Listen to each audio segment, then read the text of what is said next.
Oremos. Señor y Padre Celestial, te damos gracias porque en esta tarde podemos estar juntos, Señor, para alabar, para bendecir tu nombre, para aprender acerca de tu palabra, Señor, pero principalmente para agradecerte lo bueno que eres con cada uno de nosotros. Ponemos, Señor, ante tu presencia las diferentes peticiones que se han expresado, las que no se han expresado, Señor. Ya tú las conoces, Padre Santo, y sabemos de que tú las vas a contestar en el tiempo oportuno, Padre Santo, por las diferentes peticiones de salud, por peticiones, Señor, de familia, peticiones de trabajo y diferentes, Señor, circunstancias que tú conoces, Señor.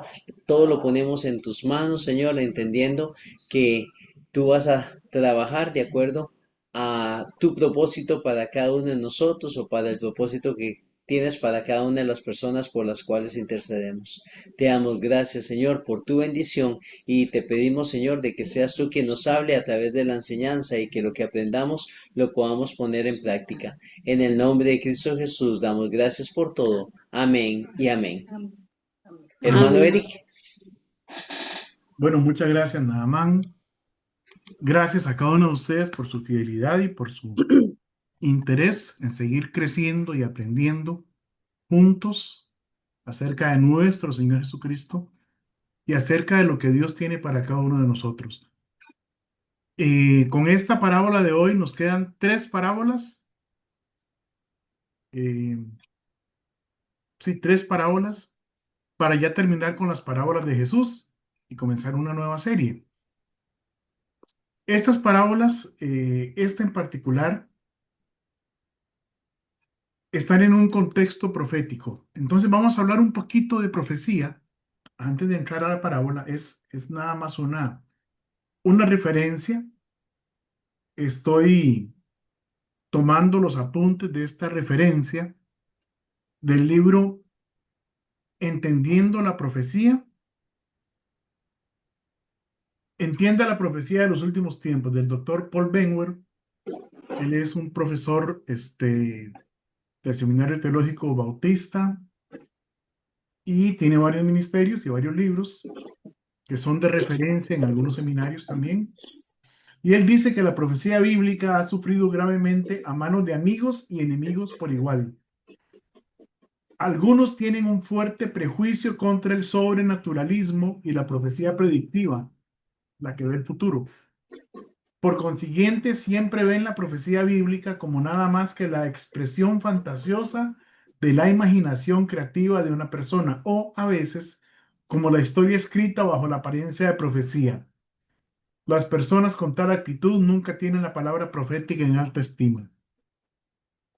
Sin embargo, irónicamente, son los firmes creyentes en los pasajes proféticos de las Escrituras quienes tal vez le hayan hecho más daño. Con periódicos en una mano y Zacarías u otro profeta en la otra, hacen declaraciones sensacionalistas acerca de lo que es muy probable que acontezca. Por ejemplo, lo que está pasando ahorita en Israel, entre Israel y Hamas. Es una guerra más.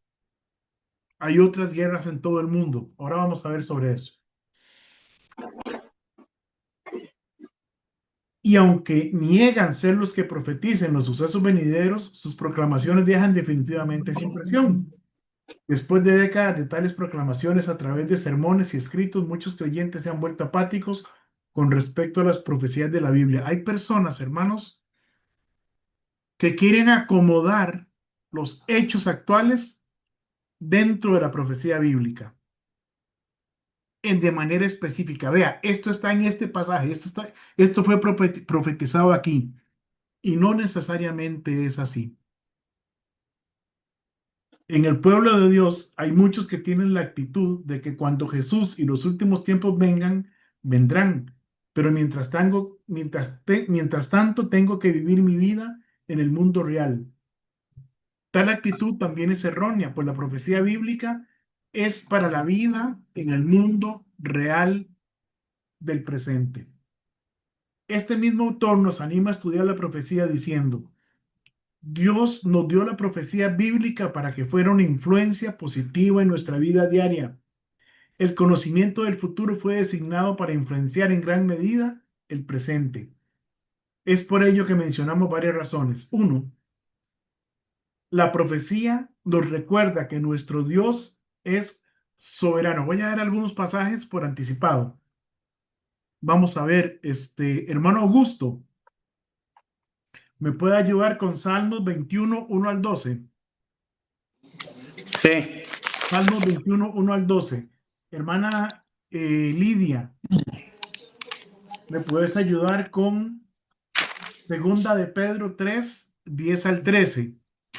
Segunda de Pedro. 3, 10 al 13. Ok. Hermano Naamán, ¿me puedes ayudar con Primera de Juan 2, 28? Sí, señor. Y vamos a ver, auxiliadora, ¿me puedes ayudar con un pasaje?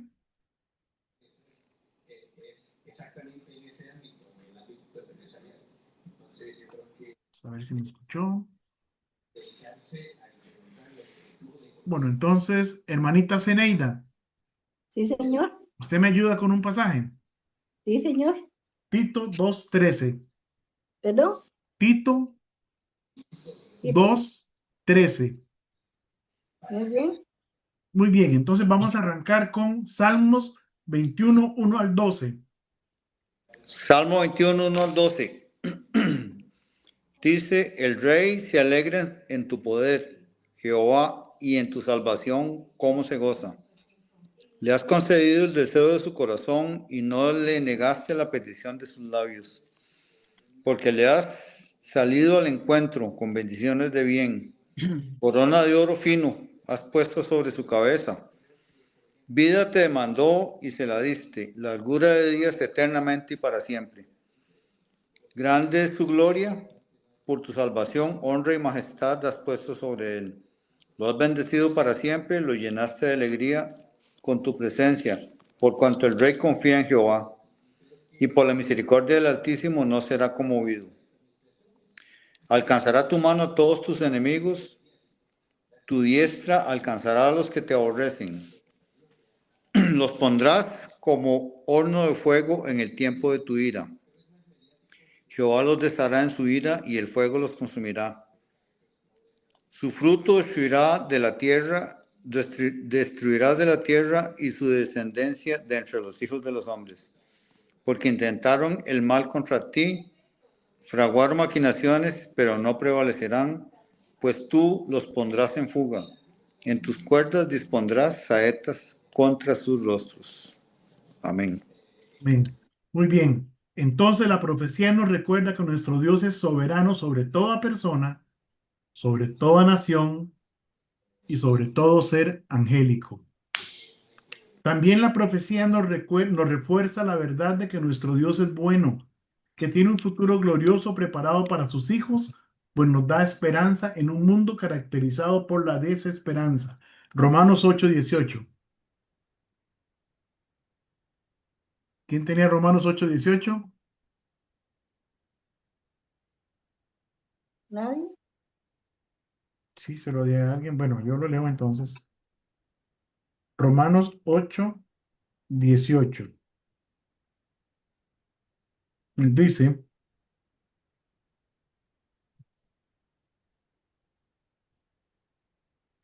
pues tengo por cierto que las aflicciones del tiempo pues tengo por cierto que las aflicciones del tiempo presente no son comparables con la gloria venidera que en nosotros ha de manifestarse. Entonces la profecía refuerza la verdad de que nuestro Dios es bueno y que tiene un futuro glorioso preparado para sus hijos, pues nos da esperanza en un mundo caracterizado por la desesperanza. 4. La profecía nos motiva a una vida santa. Primera de Juan 2:28. Sí, dice así. Y ahora, hijitos, permaneced en él, para que cuando se manifieste tengamos confianza, para que en su venida no nos alejemos de él avergonzados. Muy bien. Entonces la profecía nos motiva a vivir una vida santa, una vida de obediencia, una vida que glorifique el nombre de nuestro Dios. También la profecía nos alienta a establecer metas y prioridades que estén en línea con las realidades futuras. El deseo de Dios es cambiarnos la manera de ver la vida al permitirnos tener algunas vislumbres o alguna pequeña visión, por así decirlo, de lo que nos espera más adelante. Segunda de Pedro 3, 10 al 13. Pero el día del Señor vendrá como ladrón en la noche, en el cual los cielos pasarán con gran estruendo, y los elementos ardiendo serán deshechos, y la tierra y las obras que en ella hay serán quemadas. Puesto que todas estas cosas han de ser deshechas, ¿cómo no debéis vosotros andar en santa y piadosa manera de vivir, esperando y apresurándoos para la venida de Dios, en el cual los cielos, encendiéndose, serán deshechos, y los elementos, siendo quemados, se fundirán? Pero nosotros esperamos, según sus promesas, cielos nuevos y tierra nueva, en los cuales mora la justicia. Entonces, la profecía nos alienta a establecer metas y prioridades que estén en línea con las realidades futuras. Vean que Pedro aquí está hablando hace 2000 años y se va hasta el fin de los tiempos. El deseo de Dios es cambiarnos la manera de ver la vida al permitirnos tener algunas vislumbres de lo que nos espera más adelante.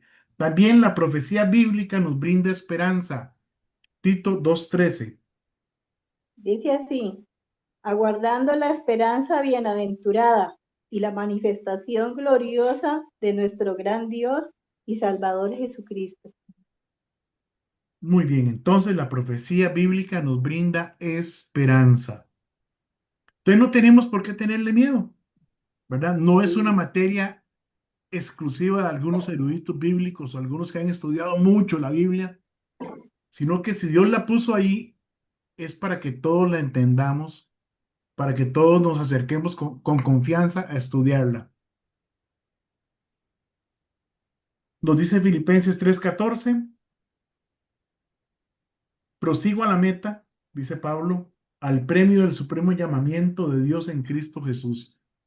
Es decir, no lo sabemos todo, no lo entendemos todo, pero cada día estamos aprendiendo para ser más como Jesucristo.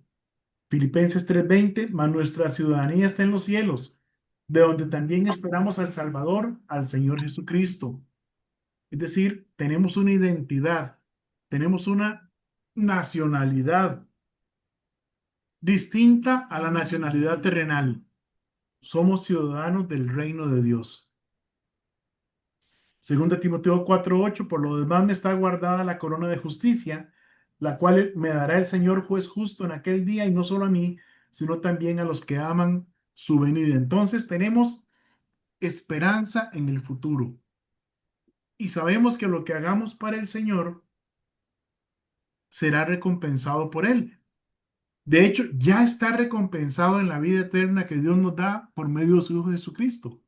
Sin embargo, aún Dios tiene más para nosotros. Y dice que dará la corona de justicia a todos los que aman su venida. ¿Estamos amando la venida de Dios? Amén. Nos levantamos cada día, llegamos al fin de cada día, pasamos cada día pensando que en cualquier momento Jesús puede venir por sus santos y que después de eso regresará con nosotros para establecer su reino aquí en la tierra.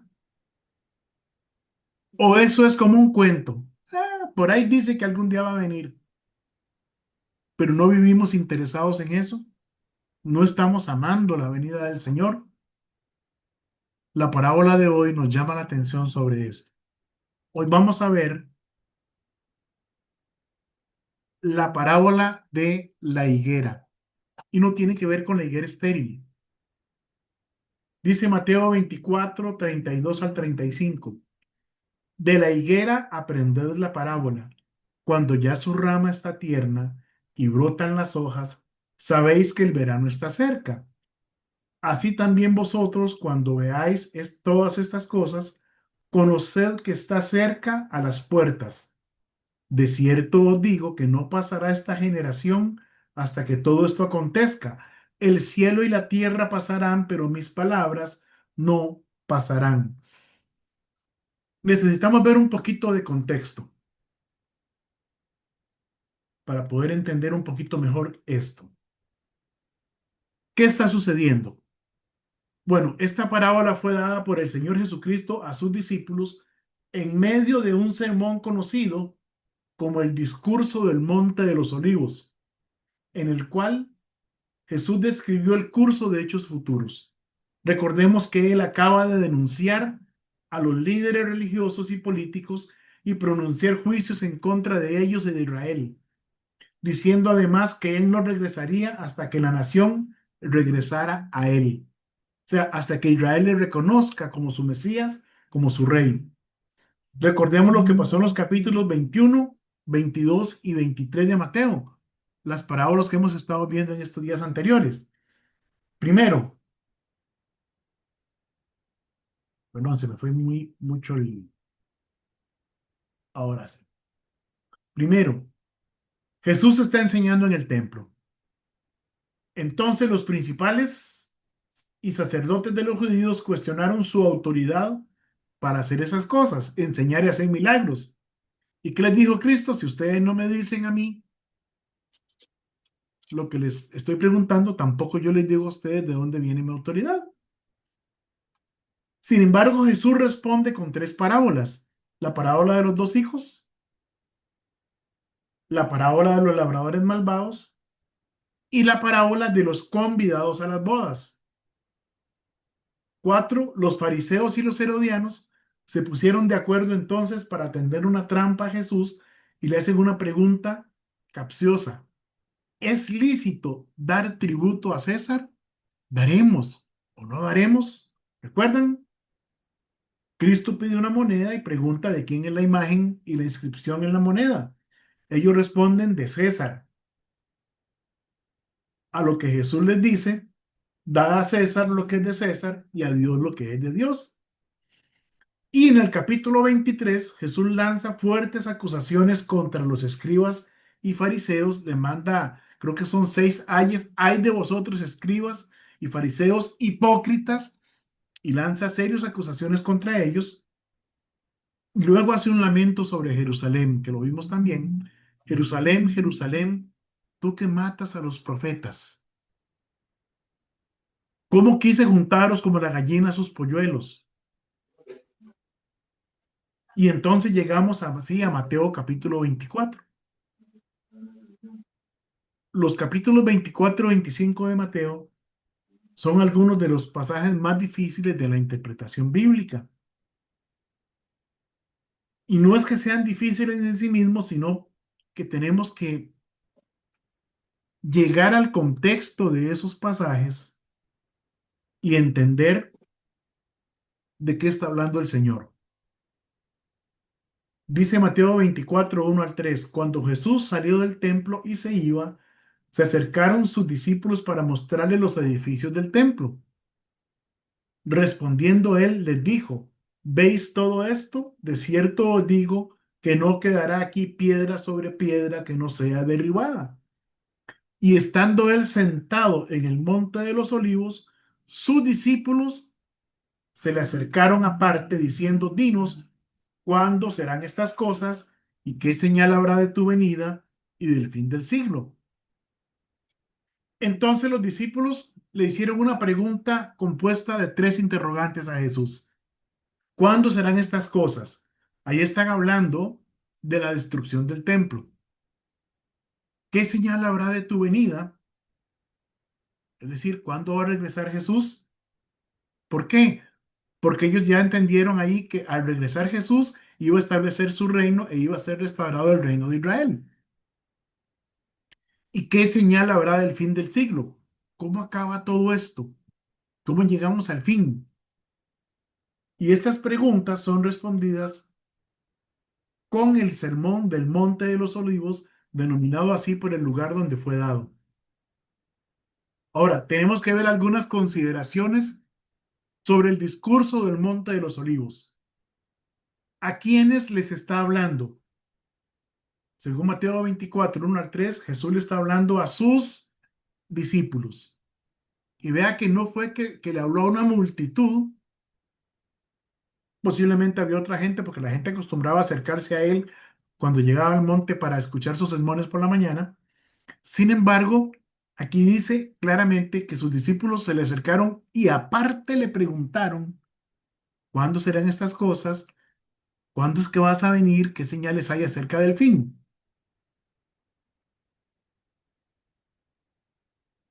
¿Por qué les está hablando? Bueno, Jesús está respondiendo en el discurso del Monte de los Olivos a las preguntas de sus discípulos acerca de la destrucción del tiempo, señales antes de su venida y señales antes del fin. ¿Qué es lo que les está diciendo? Y hay una larga lista, bueno, no tan larga, una lista más o menos larga de los temas que Jesús toca en este discurso. Que el templo será destruido, Mateo 24:2. Que vendrán falsos cristos, versículo 5. Que ocurrirán calamidades antes de su venida, versículos 6 al 8. Que serán perseguidos por su fe, Mateo 24:9. Que muchos se apartarán y los traicionarán, Mateo 24:10 al 12. Que el que persevere hasta el fin, este será salvo. Un pasaje controversial, sujeto a muchísimas confusiones, en donde muchos piensan que la salvación se pierde. Sin embargo, la salvación sabemos que no se pierde. Entonces, por eso hay que entender el tiempo en el que Jesús está hablando. Que el evangelio se predicará a todas las naciones y entonces vendrá el fin. Que se cumplirá la profecía de Daniel 9:27 y Daniel 11:31, la cual es mencionada por Cristo en Mateo 24:15. Que aquellos días serán acortados por causa de los escogidos. ¿Cuáles días? Les adelanto, está hablando de la gran tribulación. Que deben estar alertas para no dejarse engañar. Mateo 24:23 y 26 al 26. Que cuando Él regrese, todos van a darse cuenta. Mateo 24:27 al 28. Que su venida tendrá señales poderosas en la naturaleza. Mateo 24:29 y 30. Y que sus seguidores serán reunidos de todas las partes del mundo por sus ángeles. Ya al final del capítulo 24 de Mateo. Entonces, todas estas cosas les habla Jesús dentro del discurso del Monte de los Olivos a sus discípulos. Y en los versículos 32 al 35, en el mismo discurso, les dice, de la higuera aprended la parábola. Cuando su rama está tierna y brotan las hojas, sabéis que el verano está cerca. Así también vosotros, cuando veáis todas estas cosas, ¿cuáles cosas? Todas las cosas que mencionamos hace un ratito. Todo lo que él les dice entre el versículo 1 y el versículo 31 de Mateo 24.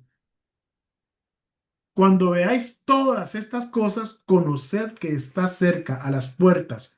¿Qué es lo que está cerca? Su venida. De cierto os digo que no pasará esta generación hasta que todo esto acontezca. El cielo y la tierra pasarán, pero mis palabras no pasarán. Ahora, antes de abordar un poquito más adentro el pasaje, en Lucas 21 encontramos la misma parábola, pero con un énfasis distinto al de Mateo. En Lucas 21, 8 al 11, se asemeja la narración a la de Mateo y habla de guerras, hambres y terremotos. Oiréis de guerras y rumores de guerras y habrán terremotos, etcétera, etcétera. Y dice que todo eso va a ser principio de dolores. En Lucas 21, 12 al 24, esa sección no se asemeja al relato de Mateo, sino que es exclusiva de Lucas. En Lucas 21, 12, el Señor dice, antes de todas estas cosas, una referencia a los primeros días de la tribulación, dados en Lucas 21, 8 al 11, tendrán lugar otras cosas. Estos sucesos van a ser cumplidos en la era apostólica. Y el lenguaje de esta sección es muy similar al lenguaje encontrado en el relato de Mateo. Por eso tiende a haber confusión. Entonces, ¿qué cosas suceden antes? Por ejemplo, y recordemos que Jesús está hablando a futuro. Desde su momento, desde el momento en que está hablando, ahí en el Monte de los Olivos, pongámosle el año 33 de su nacimiento, porque esto está muy cerca de su crucifixión. Dice, por ejemplo, que el templo sería destruido. Eso ocurre en el año 70 después de Cristo. ¿Ok? Además, parece que el relato de Lucas está señalando entonces al año 70, cuando los romanos por fin toman Jerusalén, destruyen el templo, destruyen la ciudad. ¿Y por qué creemos esto? Bueno, porque omite toda referencia a la gran tribulación o a la gran señal del suceso de la abominación desoladora. Lucas no menciona nada de esto. La abominación desoladora es lo que se menciona en Daniel 9:27 y en Daniel 11:31. Cuando el anticristo dice que él es Cristo y, eh, ¿cómo les digo? Toma lugar, ¿verdad? Toma lugar en el templo como si él fuera Cristo mismo, reclamando para sí sacrificio, reclamando para sí adoración. Para ese tiempo, del año 70, Jesús le aconseja a aquellos que vivieran en Jerusalén que los que están en Judea huyan a las montañas. Entonces vea que el pasaje abarca un periodo muy largo, ¿verdad? Jesús está hablando a futuro, pero hay un futuro cercano, por así decirlo, que él menciona, y es la destrucción del templo que ocurre en el año 70. Pero también hace referencia a otra cosa que se llama los tiempos de los gentiles. En Lucas 21:24, ustedes pueden ver que Cristo menciona los tiempos de los gentiles. No vamos a entrar ahí ahorita. Eso lo habíamos visto cuando vimos las dispensaciones y el libro de Apocalipsis. Pero los tiempos de los gentiles es un periodo que inicia con el cautiverio en Babilonia, más o menos en el año 606 antes de Cristo, y termina al final de la tribulación o al final de la semana 70 de Daniel con el regreso de Cristo, ¿verdad? Eso es lo que llamamos los tiempos de los gentiles. Comienza con el cautiverio en Babilonia y termina con el regreso de Jesucristo con sus santos. Lucas entonces registra la respuesta del Señor a los discípulos con respecto a la destrucción del templo de Jerusalén y dedica menos tiempo a las preguntas que tratan acerca de sucesos futuros, como el regreso de Cristo y el fin de los tiempos. La ciudad de Jerusalén, entonces, fue destruida por el ejército romano en el año 70 y el Señor se refiere en Lucas a ese tiempo. ¿Vamos bien hasta aquí? Ok, porque a veces se tiende a confundir en la interpretación de Mateo con lo que dice Marcos o con lo que dice Lucas. Y el enfoque de Lucas se refiere a una pregunta en particular. Ahora, tenemos que anotar, lo voy a decir varias veces durante el estudio, que aquí ellos están preguntando por cosas concernientes a Israel, no a la iglesia. El templo tiene que ver con Israel. La restauración del reino tiene que ver con Israel. Y las semanas, la profecía de las 70 semanas de Daniel tienen que ver con Israel. Y Jesús está respondiendo en el mismo sentido. Entonces, de la higuera aprended la parábola. Cuando su rama ya está tierna y brotan las hojas, sabéis que el verano está cerca. Así también vosotros, cuando veáis todas estas cosas, conoced que está cerca a las puertas. ¿Qué cosas? Desde la destrucción del templo, ¿verdad? En adelante. Eso quiere decir que algunas generaciones no van a estar. Luego dice, o sea, no van a, algunas generaciones no están ahorita. Nosotros no fuimos de la generación que vio la destrucción del templo. Eso ocurrió hace casi 2000 años, ¿verdad? Y ellos no están aquí para ver lo que está sucediendo hoy.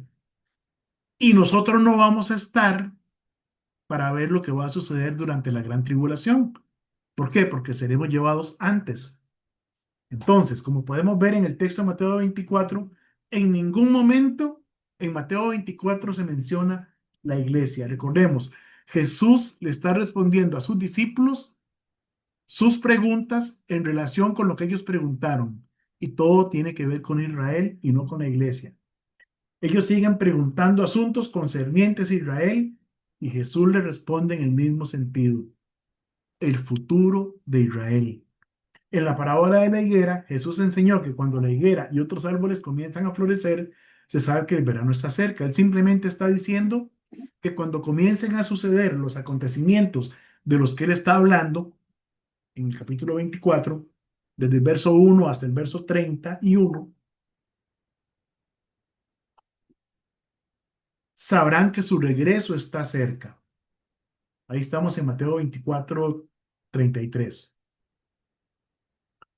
La higuera, por otra parte, no representa a Israel y el restablecimiento de Israel como nación ocurrido en 1948.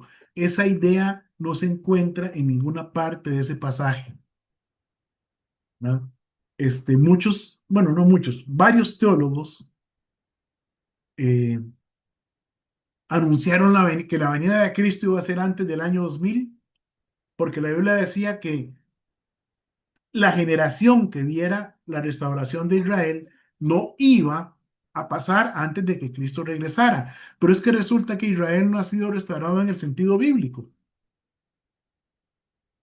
Entonces, lo que pasó en 1948 es un hecho más que tenía que pasar en preparación de lo que ha de venir.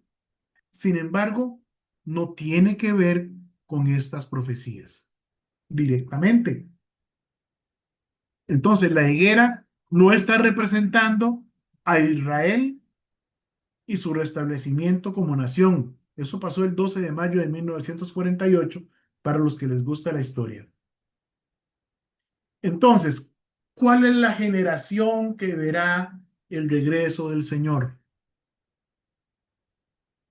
Dice el versículo 34 de Mateo 24, de cierto os digo que no pasará esta generación hasta que todo esto acontezca. El cielo y la tierra pasarán, pero mis palabras no pasarán. Entonces, ¿cuál es la generación que verá el regreso del Señor? Ya mencionamos que el 14 de mayo del 48 se estableció Israel como nación y que algunos interpretaron que Jesús vendría antes del año 2000. Y que el verso 34 dice, de cierto os digo que no pasará esta generación hasta que todo esto acontezca. Pero no se refería a la generación que vio eh, el restablecimiento de Israel como país. Tampoco esto tiene que hacernos dudar de la inminencia de la venida del Señor, tal como lo creían Pablo y Pedro y los creyentes de la iglesia primitiva. El Señor puede regresar en cualquier momento. Cuando el Señor dice que no pasará esa generación hasta que todo esto acontezca, no se refiere solo a la higuera. Y si interpretamos esto como una referencia directa al florecimiento del Estado de Israel, entonces estamos dejando por fuera otras profecías. Por ejemplo, el cumplimiento de la semana 70 de Daniel. O sea, no estamos en la gran tribulación. Entonces, todo esto que está viene junto, es un solo paquete, ¿no? Es decir, esas cosas que Jesús está hablando en Mateo 24, cuando él habla de la abominación desoladora de la que habló el profeta Daniel y dice, el que lee entienda, ¿verdad? Se está refiriendo a la gran tribulación. Y la gran tribulación ocurre después de que Jesús viene por su pueblo, por sus santos, después del arrebatamiento. Porque la iglesia no va a estar en el derramamiento de la ira de Dios sobre los moradores de la tierra. ¿Vamos bien hasta aquí, hermanos? Sí, pastor. Una preguntita, pastor. Sí. ¿El Espíritu Santo va a estar después de que se vaya la tribulación? ¿O ya no va a No, estar? Ya no va a estar. no. Él se va con nosotros. Ah, bueno. Precisamente Él se va porque de otro modo Satanás no podría actuar, Sí, sí, ¿verdad? cierto. Y va a actuar como actuaba en el Antiguo Testamento. Bajaba para tomar a alguna persona y hacer una obra especial particular con esa persona. Bien, entonces, al no existir un cumplimiento de la semana 70, la profecía de Daniel, lo que pasó en mayo del 48 no tiene que ver directamente con esta profecía. Esta profecía está relacionada con el tiempo de la gran tribulación. Ahora, como les dije, no tenemos por qué pensar que el Señor no puede venir en cualquier momento. No falta nada para que Cristo venga. Entonces, ¿qué dice Pedro? Segunda de Pedro 3, 9 al 10 nos dice: el Señor no retarda su promesa, según algunos la tienen por tardanza, sino que es paciente para con nosotros, no queriendo que ninguno perezca, sino que todos procedan al arrepentimiento. Pero el día del Señor vendrá como ladrón en la noche, en el cual los cielos pasarán con gran estruendo y los elementos ardiendo serán deshechos, y la tierra y las obras que hay en ella serán quemadas. Aquí Pedro está viendo la profecía de manera plana, por así decirlo. Es decir, él dice, el día del Señor vendrá como ladrón en la noche. El día del Señor es una frase que se refiere a un periodo muy largo e incluye los tiempos de la gran tribulación, incluye el arrebatamiento de la iglesia, la gran tribulación, el milenio y el fin de los tiempos cuando habrá cielos nuevos y tierra nueva. Y por eso dice, en el cual los cielos pasarán con gran estruendo y los elementos ardiendo serán deshechos, y la tierra y las obras que en ella hay, serán quemadas.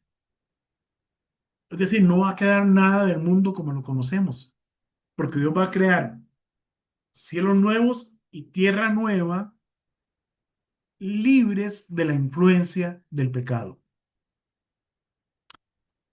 De la higuera aprended. La parábola de la higuera entonces en Mateo 24, específicamente versos 32 al 35, enseña que así como el brote tierno de las hojas de la higuera indican la proximidad del verano, la aparición de ciertas señales en los últimos tiempos señalará la cercanía del regreso de Cristo. Y no está hablando precisamente de hoy. Está hablando de la gran tribulación. Y quiero que entendamos eso, por favor. La parábola enfatiza la importancia de observar y comprender estas señales para estar preparados para el regreso de Jesús, aunque el día y la hora exactos sean desconocidos. No sabemos cuándo Él viene por sus santos. Y aunque se sabe que después de eso son 7 años, tampoco se sabe el día ni la hora en que Él regresa con sus santos.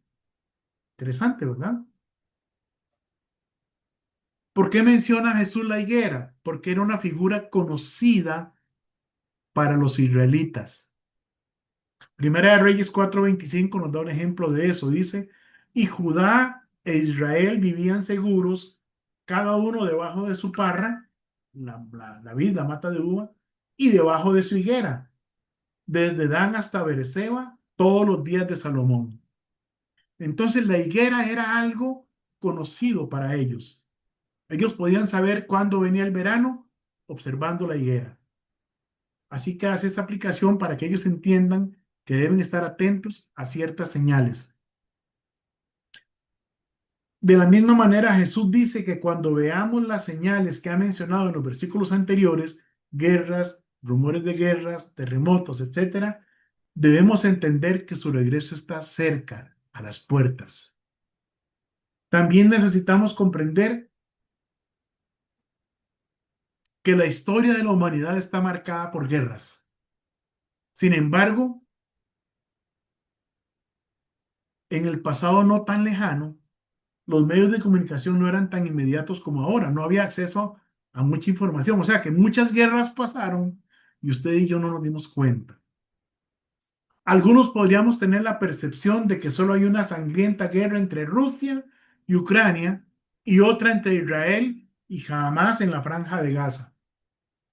Sin embargo, hay otras guerras que implican genocidios, devastación y gran daño humano, de las que los noticieros no se ocupan porque no están involucrados recursos naturales de interés para las grandes potencias, o porque a pesar de esas guerras en esas regiones, esos recursos ya los tiene bajo control alguna de las grandes potencias mundiales. Guerras de las que sabemos: ruso-ucraniana, el conflicto entre Israel y Hamas en Gaza. ¿Saben ustedes que en Yemen hay una tremenda guerra civil? Que hay un conflicto en Siria que ha generado una grave crisis humanitaria e involucra a diversas fracciones y potencias extranjeras. Hay un conflicto en un lugar que se llama Nagorno-Karabaj, un territorio en disputa entre Armenia y Azerbaiyán, con periodos de enfrentamientos armados y tensiones latentes. Hay una guerra civil en Sudán, un conflicto que enfrenta a las Fuerzas Armadas sudanesas con las fuerzas de apoyo rápido, con graves consecuencias para la población. Hay un conflicto interno en la guerra en la República Democrática del Congo, que se ha prolongado con diferentes grupos armados y una grave crisis humanitaria. Son guerras étnicas. Hay tensiones en la región de Cachemira, una región, y creo que ya en este momento están en guerra. O ha habido intercambio de balazos, digamos. Una región disputada entre India y Pakistán con frecuentes enfrentamientos y tensiones. Además de estos conflictos, existen otros enfrentamientos y tensiones en diversas partes del mundo, como Myanmar, Haití y la región de Sahel, entre otros. Entonces, mis hermanos, vean que el asunto de las guerras ha estado presente a lo largo de la historia de la humanidad. Entonces, no podemos coger un periódico y decir, ve, esta guerra está profetizada en la Biblia, porque no se refiere necesariamente a esa guerra. De alguna manera está implícita, porque sí, hay guerras y rumores de guerras. El mundo va a ir empeorando.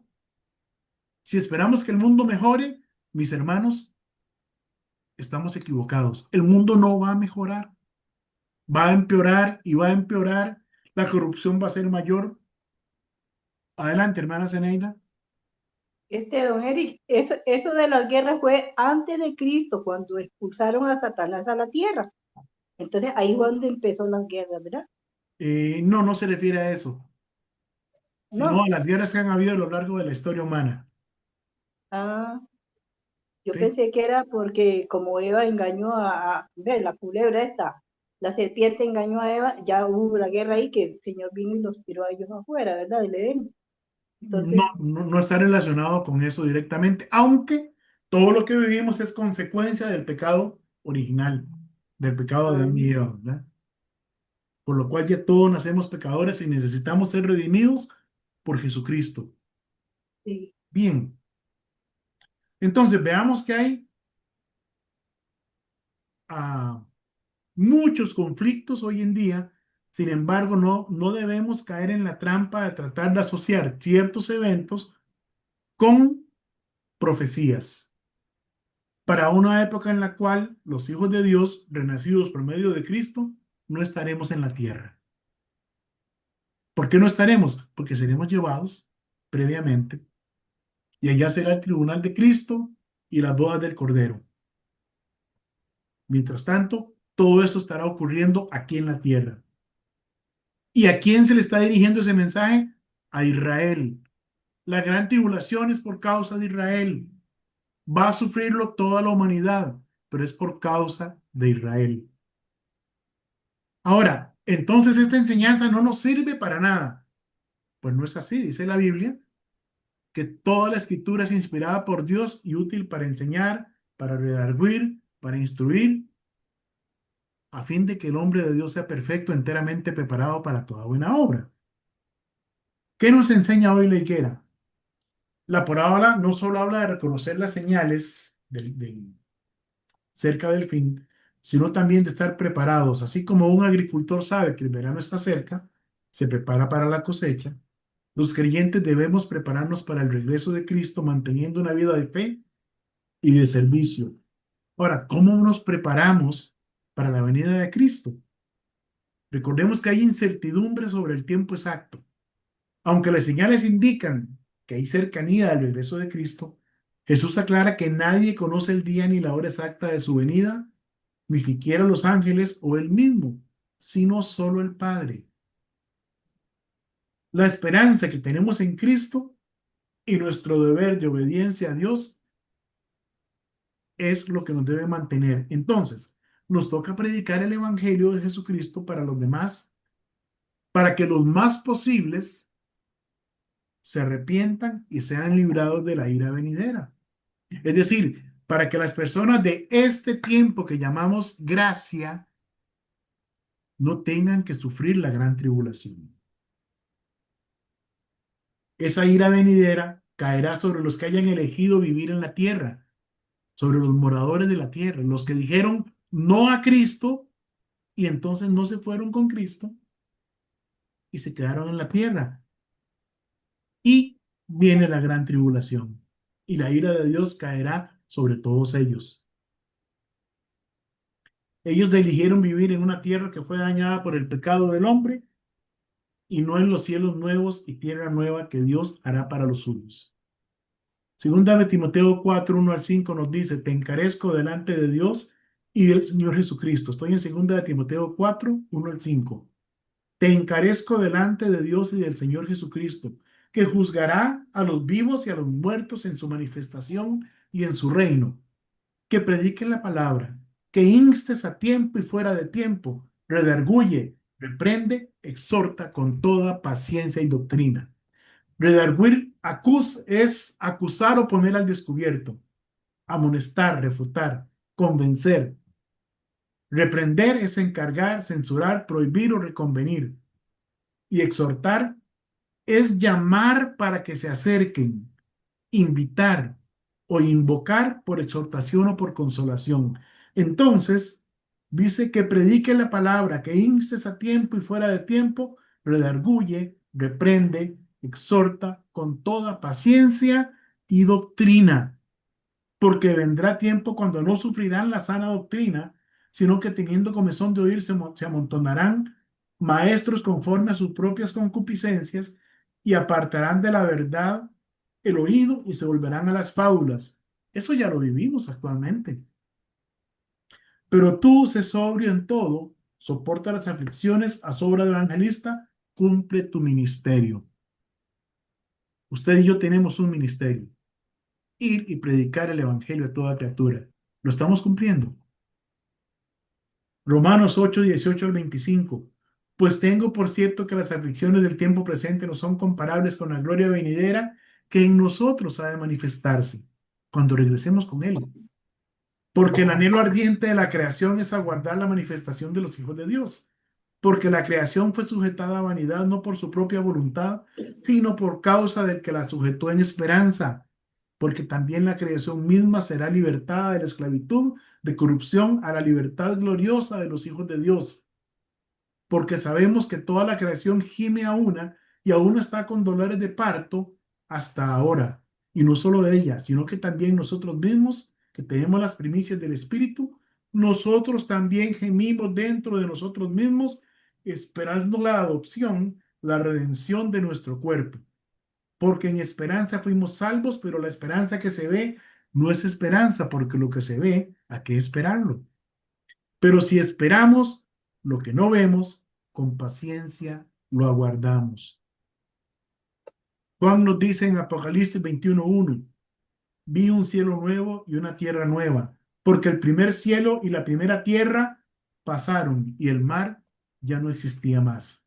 Segunda de Pedro 3, 11 al 13. Puesto que todas las cosas han de ser desechas, ¿cómo no habéis vosotros, cómo no debéis vosotros andar en santa y piadosa manera de vivir, esperando y apresurándonos para la venida del día de Dios, en el cual los cielos encendiéndose serán deshechos y los elementos siendo quemados se fundirán? Pero nosotros esperamos, según sus promesas, cielos nuevos y tierra nueva, en los cuales mora la justicia. Hermanos, más allá de las interpretaciones y posiciones teológicas, la profecía de que Cristo regresará debe movernos a predicar su evangelio en todo momento y a toda persona. Primero con nuestra manera de vivir y luego con el mensaje directo del amor de Dios, quien envió a su Hijo Jesucristo, a su único Hijo, Jesucristo el justo, a morir en una cruz para dar esperanza de salvación y vida eterna a todo aquel que se arrepienta de su pecado y crea en Jesús como su único y suficiente Salvador personal, como su Señor y Salvador. Que Dios me lo bendiga. Vamos a terminar aquí con esta parábola. Voy a terminar la transmisión. Gracias a los hermanos que nos están acompañando en, en, en este momento en Facebook Live. Como siempre, hermanita Esperanza Pardo y Adela Alvarado, ellas son de la Iglesia Palabra Verdadera. Entonces, que el Señor les bendiga. Seguimos orando por su pastor, Arturo Vázquez. El Señor tiene un propósito para él y ese propósito ha de cumplirse en su vida. Y también lo tiene para ustedes y ese propósito ha de cumplirse en sus vidas y igual lo tiene para cada uno de nosotros. Entonces, voy a terminar acá la transmisión. Permítanme un momento, por favor. Que el Señor les bendiga.